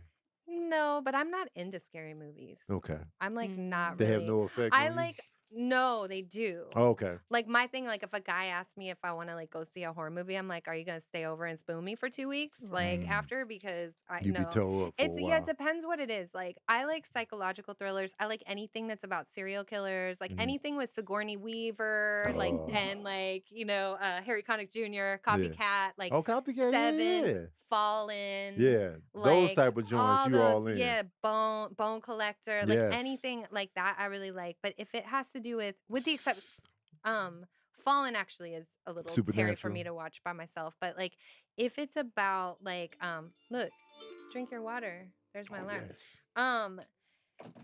If it's about like ghosts. Oh, that's where you draw the line.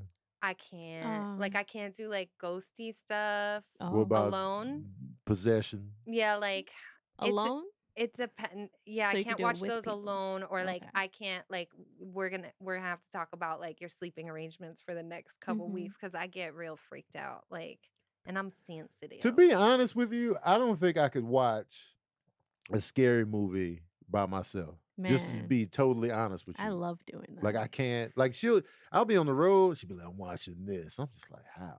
So Like, I don't me smoke personally. weed, and I used to when I was younger, and I moved in by myself to this apartment. I had 2 roommates, but they hadn't moved in yet, and I watched Poltergeist because it was on the TV. I smoked a little bit of weed, and I'm one of those people when I smoke weed, I don't get cool. I get like super paranoid. I watched Poltergeist by myself high, and I was like, I'll never smoke weed again. That's After another that. movie that ruined my life. Yeah, And I was terrifying. like, I can't. Yeah. The clown under the bed and the goddamn dude that was looking in the mirror and he was hallucinating and his face was peeling off. Yeah, like I was can't. done. Yeah, no, Done. I'm good. But as an adult, I like Well, getting I grew up scared. with ghosts in my house too. Oh, So that's a whole nother. We got to have you back. Yeah, because we Yeah. love just ghosts. for this. We love We are ghosts. nuts. Yeah, I've had Yeah. 2 places that had them with very different energies. Like one, it was like he was like a trickster and a prankster, and we called him like I think his name was like Fred.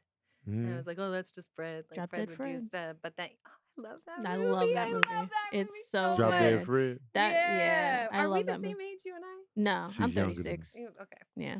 But I'm a yeah. baby. Phoebe But then Cates. the house that I grew up in that had the maple trees. Yes. That place, there was some dark shit there. And Was it really? I hated being there by myself. The house was over 100 years old. I hated being there alone. There was something in the basement, and there was something in my closet that was like I did not like. Yeah. Oh, I'm Yo, all I in. need these stories. They already said in the comments, Give us see your you next time. Tuesday. We need the haunted house stories immediately. Yes. Would you come back and do this again? I would love to. You just saying that on air and then go ghost like no, I would love to. I would absolutely love to. We need to get to the oils. Oh hey. Oh yeah, for sure. Yeah. Also, I brought you Estero has fantastic merch. Oh man, I got the shorts. That sweatshirt got- you sent me, I love that. Have you seen the joint. ones I've been making? Oh, yeah. I got some Jordan ones that can go with this. I gotta make you one like this. Yes, I want it. This one's mine. This is my favorite one. I want it. It even like I burned it with the iron a bit. Like I deliberately distressed them, Mm-hmm. but I bleach washed this. I did everything. Oh, this that's is amazing. dope. Yeah. That looks super dope. I can rock that. I love this. Here, put it on. Try that. Do it. I'm saying, what size is this? That's I think a large. Okay. Oh, it's an extra large. Oh, it's an extra large. Right up my alley. Yeah. I like them big. You can't have it though, but I will make you. I'm just put it on. Just yeah. And then leave that, and then leave with it. So yeah, I've been making pandemic hustle. Started making oils because I've been wearing the same smell for like 20 years. And I had this idea during the pandemic. Obviously, we can't tour, we can't do all this stuff. And I was like, what if I just thought I was being cute? I was like, what if I sell my oil that I wear? Because I get it wholesale from this lady. I have this one lady that makes stuff for me. And I was like, what if I just put a cute label on it and I start bottling it myself and I call it Smells Like Estero? And then people were like, I met you at your concert in 98. You smell fucking amazing. Yo, she smelled amazing when she walked in here, y'all. And so, but then I started like making Tony. more. Ooh, and like learning about it. Sweater. Oh, that looks good on you. Come on now. Y'all see it? That looks good. Boom. That looks good. Okay. I see the dog fur on it. I actually made a bunch for Cardi. Cardi really liked them, and I made him like 3 or 4 pieces. I made him a Jamaican one, like a Jamaican flag Estero thing. Oh, that's dope. Uh-huh. Oh, make a Puerto Rican, Dominican, you Haitian want one? That's a lot of flags. I can totally custom one for you. So y'all see it. Then it smells good too. Thank you. So I made Smells Like Estero. That's what I'm wearing. That's the lightest one. You're not gonna be able to smell it because that's what I smell like. What are the notes in that one? So really, Smells Like Estero is the lightest, clearest, nicest form of Egyptian musk that I have ever found in my 20 years. It's like a really special clear musk. And my thing too was like I learned how to turn them into colognes because I love oil, but I'm also sloppy. So like I get migraines, so that's why I don't wear perfumes generally. But I would find like I'll put on my clothes, and you're supposed to put oil on after the shower, right? So it spreads, and I would like put on all my clothes, and it's the last thing I grab before I leave the house. I'm like, and then I go, and then I'm an idiot, and I do that, and now I have like oil stains on my shirt. Oh, so I was like, man, if only I could find an Egyptian musk or a musk that I could spray, and then I learned how to make one. So so I make this one, and then this is called Smells Like Bang. This is a smell that's like my best girlfriend from Toronto. She always wore her smell and I have mine, and when we would move into different cities or be apart, we would exchange oils so that we could like like smell like each other. Right. This one's like, here, I'm gonna spray. So just underneath, like, so I combined that and this today. So this is like the lightest form of like cotton candy toasted marshmallow. Like sweet smell. Smoky though. Let the alcohol kind of dissipate. Oh, it is very cotton candy-ish. Yeah. But not like overly. Not over the like top. it's not gonna give me a headache. So then I brought you one as an oil as well. So like Smells this like is like Bang. oil Is that Tomahawk Bang? No. Oh. And then so then I've got Black Mermaid. Black Mermaid. Black Mermaid. Shout out to that song. This is like if you like I don't wear this one. I really like it, but I don't wear it because I like sort of the lighter smells. This is like if you're a person that likes Chanel No. 5. Kind of, it's more like perfumey. Yeah, but it's still... It's like a Mecca musk. It's like, it's perfumey, but it's still very like natural. Yeah. Tell me if you like that. It's that's you like that nice. one? That's I could see Tony smelling like that. Like Yeah. I like that one. And then so this is Heaven Sent. I love a good pun. I love a good pun. You see, Heaven Sent. Guys. Okay. It's a thicker oil. I normally have really great bottles, but I ran out, so I had to like quickly order some. Hold on. And these particular. Okay, so smell that. Look at that. We already got the links in the comment section. Oh, people are linking. Thank you. See, this is why y'all need to be a part of the Patreon. In and out as the day fade. Like it'll change. You like that one? This is super light. Some good smells going on here, y'all. Superheroes. Shout out to Superheroes. And if you need to cleanse your nasal palate, you just smell the inside of your arm. Okay, so superheroes. This one's to me, they're all unisex. This one to me, that's coming off, is like the most sort of masculine. Well, let me get in. Smelling. Manhood. I feel like scents in general should just be unisex because I like the way that women smell in men's cologne. Women's deodorant. It smells like Bang. I know so many dudes that love this. Like, and it's like cotton candy, toasted marshmallow s'mores, and like, you like that? I really feel like we shouldn't gender smells because. But if you're going on the traditional, Yeah. We over here smelling clean. Good, y'all. That's what it is. It smells like clean. Yeah. Superhero smells really clean, y'all. So if you country living. I like that. Country living, man. Country living. Now this is like a traditional 1960s super unisex like Egyptian musk. This is like just look at those stars.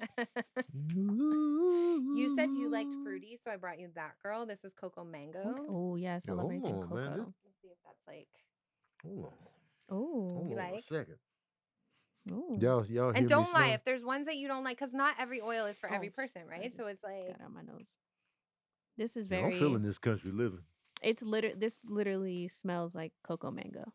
Like the combination. Oh, I'm still in this shirt, y'all. This is it smells like I don't care what she said. Too, so that you can everybody in the chat. I'm still in the shirt. All right, okay. This one I brought. She said you liked vanilla. Country living. This is Swallow Me. To me, this smells like cake batter. Now with vanilla scent, some kind of picky. Sorry. Ooh. Smells like Estero is so good, and so is Bang. I like that country. Smells like Bang. Smells like Bang. And I just put new labels of that. actual like Rena Bang. That's this is mad sweet. It says "Make courage your parade" because that's how she used to sign off her postcards you to me. And it's got pictures of her as a baby and her dog.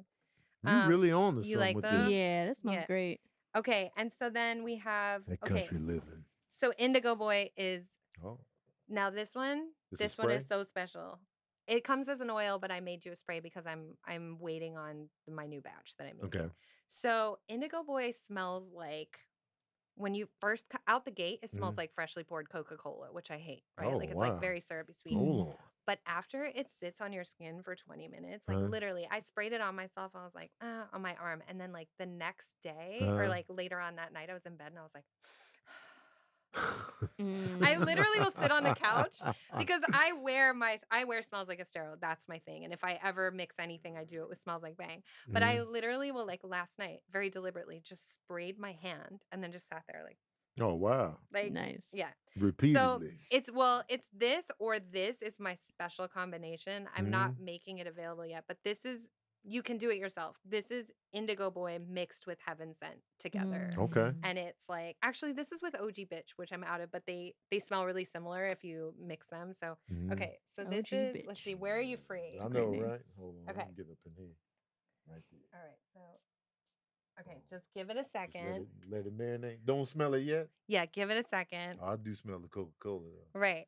It's like real sweet. Here, you want it? Yeah, let's do this. The Coca-Cola is coming through.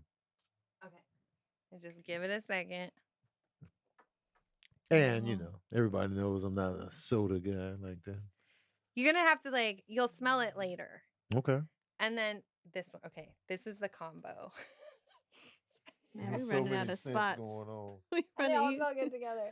This is Spray the my combo. knee. This is the one. This is the one I actually was sitting there just like smelling myself last night. I'll put it on top like of this it. one. Oh, because it might as well. It's like a blend of it too. Anyway. I like this one right here. I'm telling you, later today you're gonna be perving out on your own hand, like.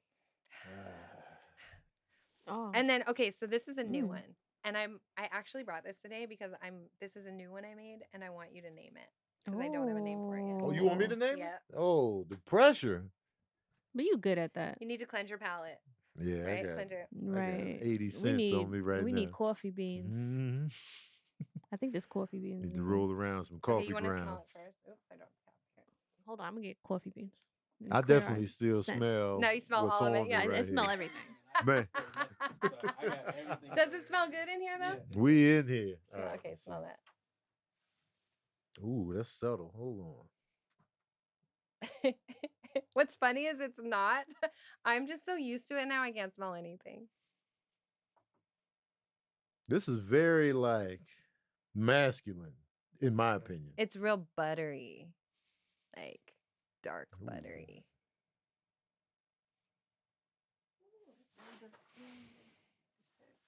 Does it? Yeah. I know. Technically, we're not even supposed to smell them like out the bottle. You're supposed to smell them on your skin. Right. Oh. Here, clear that out. Ooh. Okay, now smell it. God damn, I took it in too tough. Man, that makes a difference. Ooh. Wow. I am not a coffee fan. I like this smell. Yeah. I can't even describe it. Me neither. I was trying to get my words together. I can't describe it. Let me smell it again after the coffee ground. So I've got the oils section. So if you go to estero.net, and then there's numerous sections of the site. There's like music. There's handmade goodies, like handmade goodies and collectibles. And that's where I'm selling the oils. And then there's like the stuff like handmade, custom made shirts. You mean basically. like the shirt that I so just basically, stole from you? So basically it's like Right. you're getting merch and like a custom piece and music memorabilia all in one, right? Yeah. Like basically, because they're all handmade by me. But those are a little more expensive, right? Because I'm making them. This is like my custom stuff. But if you don't want like just a regular t-shirt at a regular price, you go back to the home page of the store and you go to apparel. And that's the stuff that's like digitally printed. So like I brought you guys one of these. Ooh. Like, yes, sir. Do you wear mediums? No, nah, you're a large. I brought this for you. Large. Yes. But I do appreciate you guys. Like, man. we just trying to live over here. We talking ghost stories. We talking further in. And I want you guys to I'm going to give you all these oils, and then you can sort of. Wait, did you name it? Not yet. Or if there's any that you're not into, let me know and I'll keep them. Coffee but if there's ones that, if you want to keep them all, you can keep them all, and you can kind of decide over time what you like. Passion 8 said, I just bought her rainbow set of 8 perfume oils. Yay! Yes, sir. Thank you. Let's go. I'm going to go home and make them today. Let's go. And someone said, why don't you call it the bakery? The bakery? The bakery. The bakery. It does have like a... It does. It's got a very buttery smell. You said buttery. You said buttery too. I'll call it the bakery. Shout out to Marie Million. The patron saints coming in. Yeah. Like do I have to give you a piece? I need this in my life too, because I got some Jordans I can wear with these. Yeah, that's nice. You like that one? I can wear with I have another one at home like this. I'm going to give it to you. Yes, please. I can rock. Huh?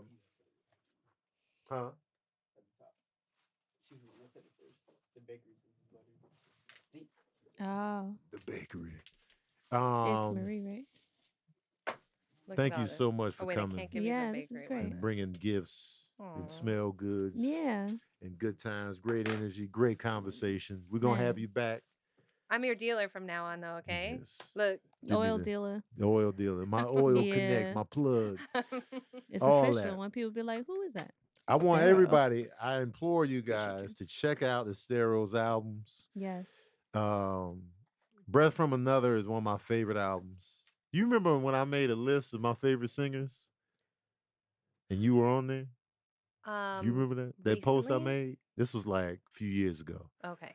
I had Amel LaRue. Oh, that's she. Oof. You. To me, Amel LaRue is the greatest, greatest singer of our generation. She's fantastic. Hands down. She's our Ella. If I can get her on verbal cardio, my nose don't bleed. I think you could.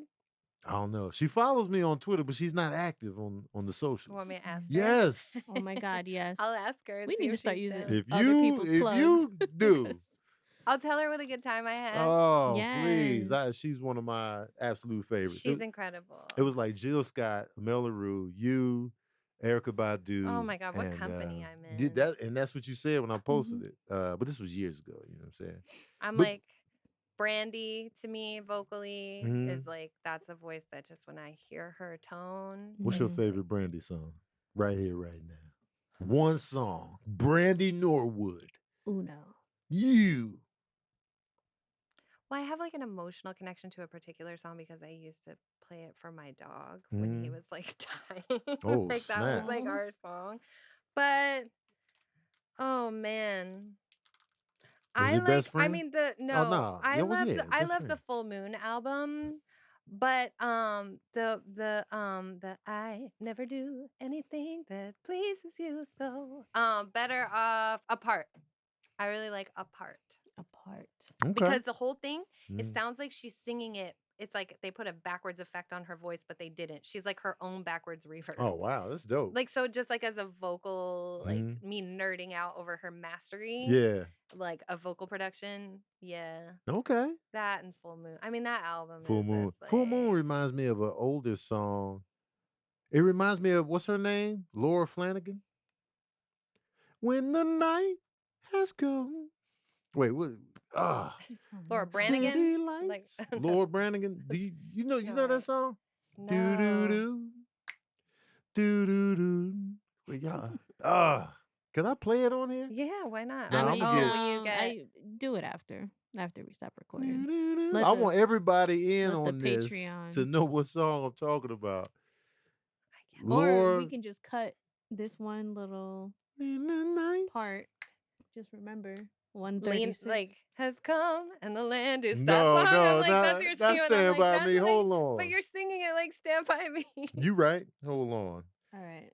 Laura Branigan. Is it Self-Control? Yes. Okay. Boom. But can we play it? Oh my God. We gonna play it, but all right. So we won't play it. Yeah. Okay. Listen to Full Moon by Brandy and listen to Self-Control by Laura Branigan, and you can hear the similarities in I want to say the melody or like the production. I don't know, because this song from Laura is like in the 80s. Yeah, but, Laura Branigan, who also did she has another. What was her big song? Because I love it. Gloria. Yeah, she did Gloria. Yeah. Which she didn't write. That's an Italian. It's an Italian song. Italians love the Gloria. They do. Yeah. I dated an Italian for a while. Gloria. He would sing it in Italian next to me. It was amazing. You know, my stepmother's name is Gloria. Yeah. And my favorite Brandy song is Almost Doesn't Count. I just love that song. I love that song for some reason. Oh God. It's always in my head. And it's like, what's your favorite Brandy song? God.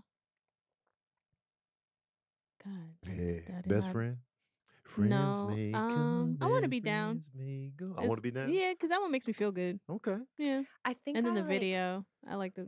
I have this memory of one time I played in Atlanta and I started the show, and sometimes I'm just in a mood, right? And like it was when I was doing my acoustic tour, so that felt very like you're in my living room, and then the whole set, I don't have a set list. People just yell shit at me and I would take requests.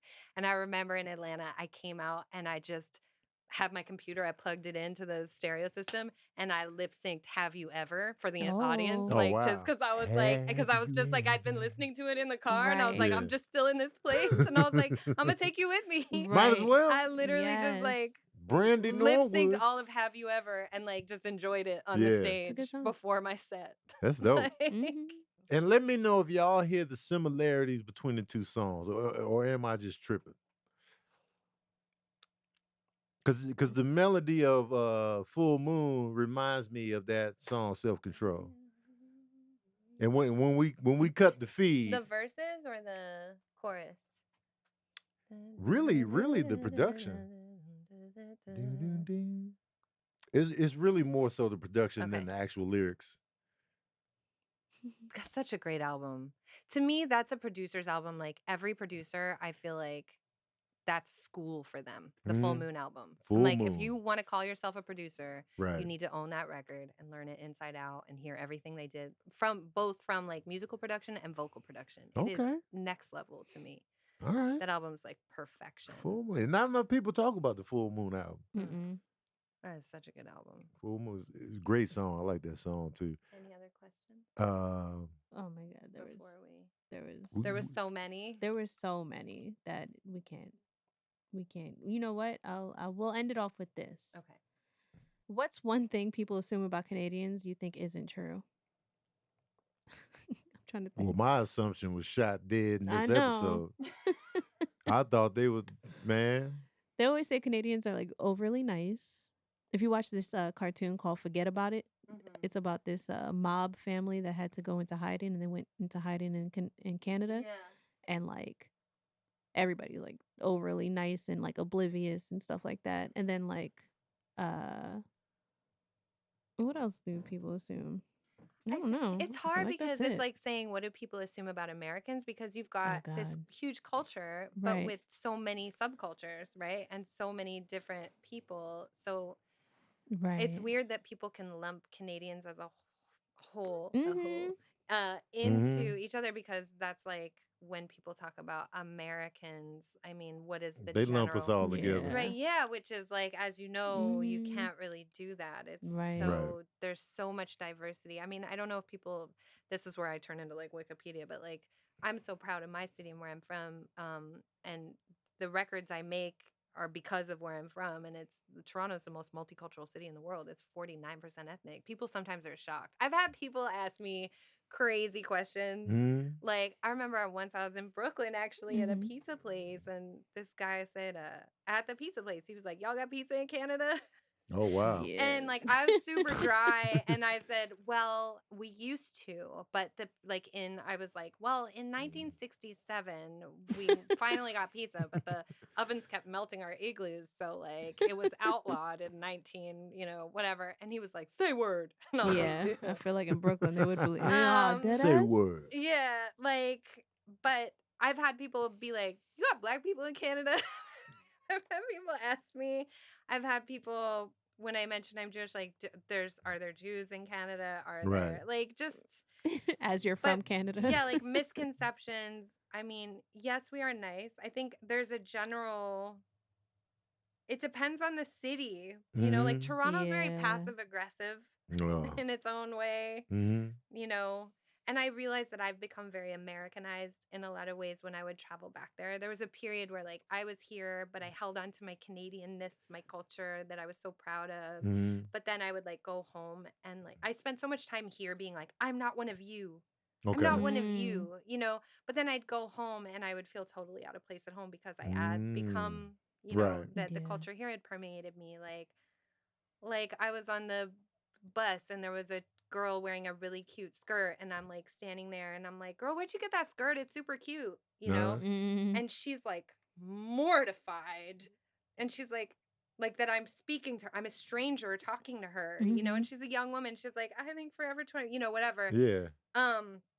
But you could tell she was complimented, but also like culturally, it's like you don't really necessarily do that. So yes, Canadians are friendly, but we're also polite, and there's social codes that people will be. So you can't come out and be like, "Yo, those are in Canada." You can, but it depends where it would be seen as sort of like, even like I remember that same trip I was on the bus, and like it was packed like sardines, and it was really hot, and like it was through Chinatown, and the shit was so tight, and this little old lady was like, the bus stopped, and this little old lady got on, and like there was no room for her. He shouldn't have even stopped. He should have like let the next bus. He kept letting people on when there's no room. So like this old lady is not going to be comfortable on this bus, And like I say to the bus driver, I'm like, "There's no room here." Like, like I'm like, "There's no room." Like, stop stopping. And everyone around me, you could tell they were relieved that I said it, but also completely mortified. Like they don't want to be associated with the person who just like spoke up in public. Like,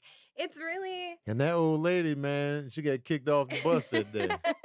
Nobody knows what happened to her. Haven't seen To her this since. day. Like, I don't know. Just I think that people will be surprised at how culturally diverse, it is, and like, yeah, I think there's plenty of things that are surprising about Canada because you do even like on the side of like violence and weird stuff that happens and that you don't think of that. You think of Canada and you think it's so nice and everyone's so friendly and like. That's the vibe. That's the overall vibe. Yeah. Like even now when I said that earlier, and then he was like, "Nah, man, they be treating the natives like shit," and I was like, "Motherfuckers!" Right. They just lost me as a fan. The whole country. As a fan. But it's like there's a lot of people, a lot of cultures, a lot of subcultures. So it's hard to just be. It's like, how do you encapsulate just like America? You're like, right. What is American culture? It's made up of so much. Right. This is facts. Much. This is facts. Yeah. We gotta have you back, man. Thank you so much. Thank you. I'm not leaving. You I know can stick you've been around. trying to get me to leave, but it's not happening. I gotta do these movie reviews. Shout out to the patron saints for tuning in. Make sure you check out what Estero has on her websites. Yes. Tap into the music. Check out Breath from Another. That is, I can't stress that album. That's one of my personal favorite albums for years now. And yes, I want to thank y'all so much. Thank you. We're gonna have you back. We're gonna talk ghost stories and more. Yes. When you return. Absolutely. It's your last mint. Is it okay? Yeah, it's fine. Because I got more in my backpack. Thank you. But yeah, y'all. Thank you so much. And we out here. Bye.